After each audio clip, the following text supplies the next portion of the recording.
The Sigma 18 to 35mm came out all the way back in 2013, yet is still praised by filmmakers and photographers alike. Why? Is it the sharpness at 1.8, the ability to zoom and still maintain quality, whilst not moving in and out? Or is it the affordable price allowing indie filmmakers to have an 18 to 35mm range without breaking the bank? Why are people still using this lens, nearly 10 years later? To answer that question, I shot a music video using the lens for the first time, and in this video I'm going to explain why I think the Sigma is a prime in disguise.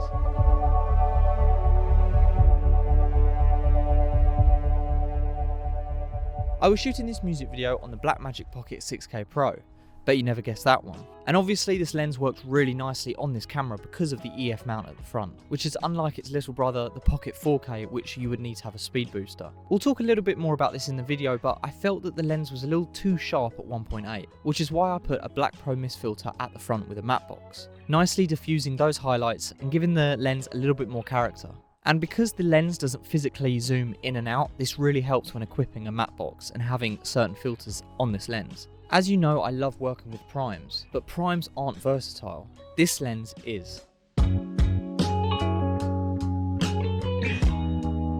This lens is perfect if you're in a one-man band and you're the person doing everything, you're producing, you're camera operating and directing, then this lens is great because you don't have to keep switching those lenses. For this music video, I never found that I had to go wider than an 18mm or shallower than the 35.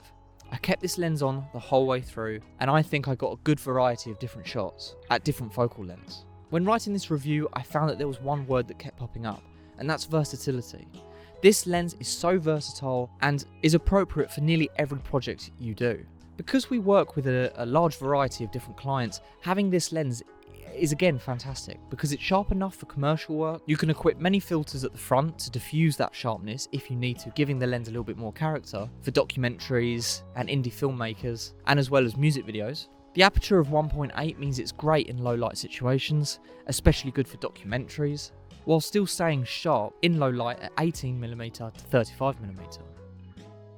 For the price, this thing is absolutely crazy. Starting at $650 brand new, I think is ridiculously good money for the value that you're getting with this lens. I didn't see any quality shift when I was zooming from 18 to 35. It kept consistent quality at 18mm to 35mm. And this is something I didn't really think about when buying this lens, which is the focal length. Because I'm working with a lot of primes, the focal length is so far and the focus ring requires me to spin it around and around to find that focus.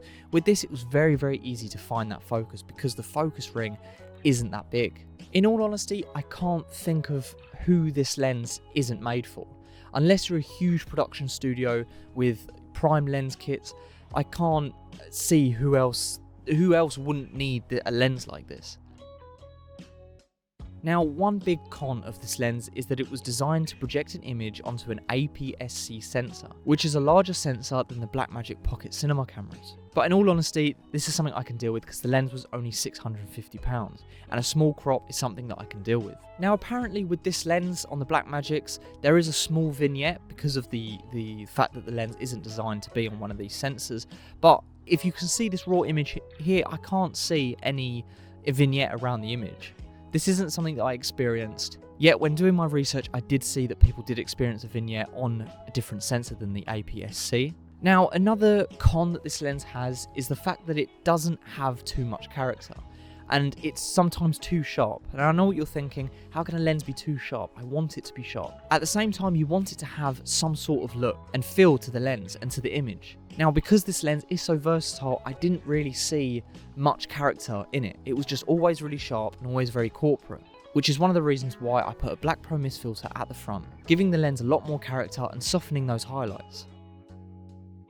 I can't speak for the Canon users or the Sony users, all I can speak about is my experiences with this lens on the Blackmagic Pocket. But do I still recommend this lens? No. But at the same time, yes. Because this lens is absolutely fantastic, it's got fantastic quality, however this lens was not designed to project an image onto an APS-C sensor. And when doing my research, I found that there's a big debate in the filmmaking community if this sensor is being killed off and dying out. So in terms of this lens being future-proof, I'm not so sure. However, the Blackmagic Pocket Cinema camera isn't an APS-C sensor and it still worked brilliantly. So what I would recommend is renting out this lens on your camera, testing it out and seeing how you feel. If it projects an image perfectly fine and it doesn't crop too much, then by all means, I highly recommend it. I think it's a fantastic, versatile lens. Let me know in the comments what camera you use and I will do my research and see if it's a good lens for you. I think this lens will be looked back on in 40 to 50 years as one of the greats of our time. I see so many people, indie filmmakers, music video artists, and big companies use this lens because of its versatility.